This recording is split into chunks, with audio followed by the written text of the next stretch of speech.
Channel. இன்றைக்கு பதிவில் செட்டிநாடு பகுதிகளில் ரொம்பவே அதிகமாக பயன்படுத்தக்கூடிய அந்த கவுனி அரிசி, அந்த கவுனி அரிசியில் ஒரு சுவையான ஒரு கிச்சடி எப்படி செய்கிறது, ரொம்ப சிம்பிளாக, ரொம்ப குயிக்காக, ரொம்ப டேஸ்டாக, எல்லாருக்குமே உடம்புக்கு ஒரு நல்ல ஒரு ஹெல்த்தியான ஒரு ஐட்டம் அல்லவா, எவ்வளோ குயிக்காக செய்கிறது அப்படின்னு பார்க்கலாமாங்க.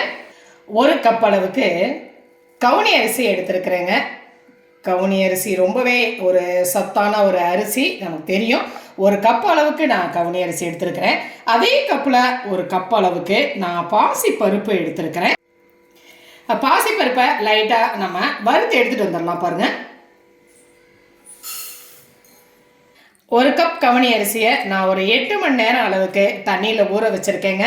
முதல் நாள் நைட்டே நம்ம ஊற வச்சுட்டோம்னா காலையில் செய்கிறதுக்கு வசதியாக இருக்கும். நைட்டு செய்கிற மாதிரி தான் காலையில் ஊற வச்சுக்கலாம். இது ஒரு 8 மணி நேரம் ஊறினா தான் நல்லா வேகும். அதனால் இதை நான் ஒரு 8 hours தண்ணியில் ஊற வச்சு சுத்தம் பண்ணி கழுவி எடுத்துகிட்டு வந்துட்டேன். பாசிப்பருப்பை நம்ம லைட்டாக வறுத்துட்டு அதையும் ஒரு மணி நேரம் ஊற வச்சுருக்கிறேன். இப்போ இந்த பாசிப்பருப்பை நான் ஒரு குக்கரில் சேர்த்துக்கிறேன். ஒரு கப் பாசிப்பருப்புக்கு 2 கப் அளவுக்கு தண்ணி சேர்த்துட்டு ஒரு 3 விசில் மட்டும் விட்டு எடுத்துக்கலாம்.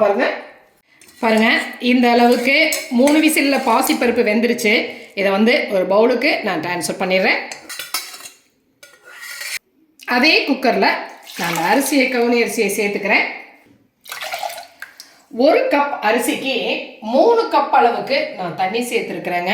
1 கப் அரிசிக்கு 3 கப் தண்ணி சேர்த்துட்டு இதை நான் இப்போ விசில் விட போகிறேன். அது நம்ம சாதம்லாம் எத்தனை விசில் விடுவோமோ அந்த அளவுக்கு விட்டுக்குங்க. பெரிய குக்கராக இருந்தால் ஒரு 3 விசில் விடலாம். இதை நான் இப்போ ஒரு 8 விசில் அளவுக்கு விட போகிறேன். இது நல்லா வேகணும். அதனால் நான் 8 விசில் விட்டு எடுத்துகிட்டு வந்துடுறேன்.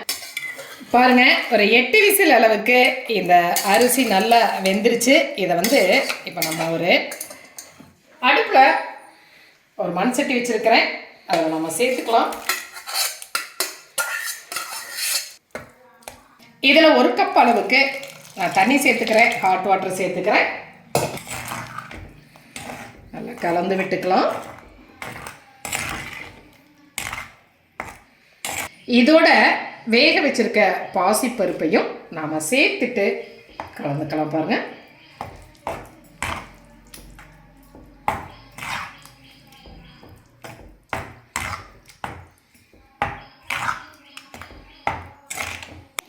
நல்லா கலந்து விட்டுட்டோம் இல்லையா. இது ஒரு 2 to 3 நிமிஷம் நல்லா கொதிக்கட்டும்.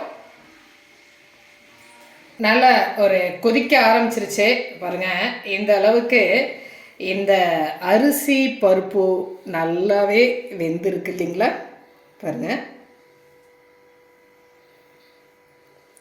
நல்லா அருமையாக வெந்திருக்குது. இந்த அரிசி இந்த அளவுக்கு வெந்தால் தான் சாப்பிட முடியுங்க. அதனால் இது நல்லா ஒரு 8 விசில் 9 விசில் அந்த அளவுக்கு நீங்கள் வச்சுக்கிட்டிங்கன்னா இது நல்லா வெந்துடும். இதில் தேவையான உப்பு சேர்த்துட்டு நான் கலந்து விட்டுக்கிறேன். கல் உப்பு தாங்க சேர்த்துருக்கிறேன். ரெடி ஆகிடுச்சு. இதில் நம்ம ஒரே ஒரு தாளிப்பு மட்டும் தாளித்து கொட்டிடலாம். 2 டீஸ்பூன் அளவுக்கு நான் நெய் சேர்த்துக்கிறேங்க.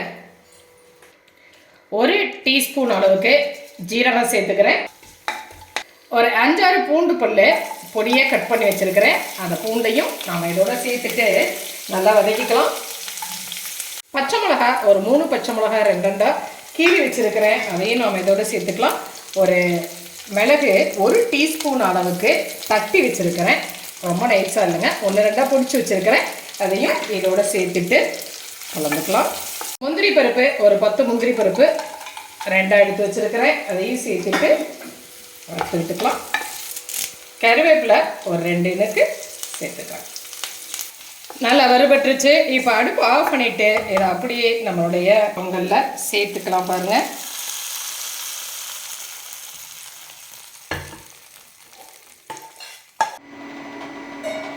சுவையான சத்தான அந்த ஒரு கவுனி அரிசி பொங்கல். இதை கவுனி அரிசி பொங்கல்னு சொல்லலாம். கவுனி அரிசி கிச்சடி அப்படின்னு நாம் சொல்லலாங்க. ரொம்ப சத்துள்ளதுங்க. ஒரு தேவாமிர்தம் மாதிரியான ஒரு அருமையான ஒரு டேஸ்ட்டு. எல்லா சத்துக்களும் இதில் கொட்டி கிடக்கும். அந்த அளவுக்கு ஒரு ஆரோக்கியமான ஒரு கவுனி அரிசி பொங்கல்.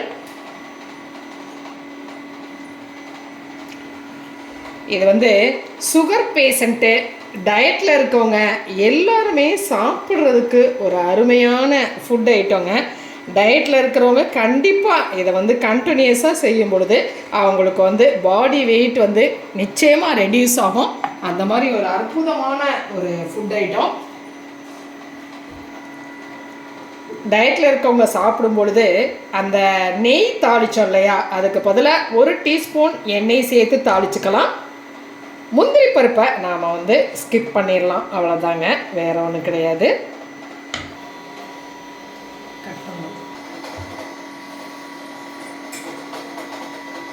சுவையான அந்த கவுனி அரிசி கிச்சடி, கவுனி அரிசி பொங்கல் ரெடி ஆயிடுச்சு இல்லையா. இது வந்து நம்ம பிரேக்ஃபாஸ்ட்டுக்கு, லஞ்சுக்கு, டின்னருக்கு எதுக்கு வேணாலுமே சாப்பிட்றதுக்கு ரொம்ப சூட்டபுளாக இருக்குங்க. குழந்தைங்கள்லேருந்து பெரியவங்க வரைக்கும் எல்லாருக்குமே கொடுக்கலாம். ஏகப்பட்ட சத்துக்கள் கொட்டி கிடக்குது. நிறைய டிசீஸை வந்து போகக்கூடிய அற்புதமான ஒரு அரிசி கவுனி அரிசி இல்லையா. அதில் இந்த மாதிரி ரொம்ப சுவையாக நம்ம ரொம்ப டேஸ்ட்டாக செஞ்சு சாப்பிட்டோம்னா ரொம்பவே ஆரோக்கியமாக இருக்குங்க.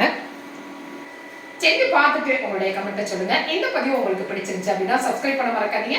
லைக் பண்ணுங்க, கமெண்ட் பண்ணுங்க, ஷேர் பண்ணுங்க. மற்றும் ஒரு பதிவில் உங்களை மறுபடியும் சந்திக்கிறேன். நன்றி.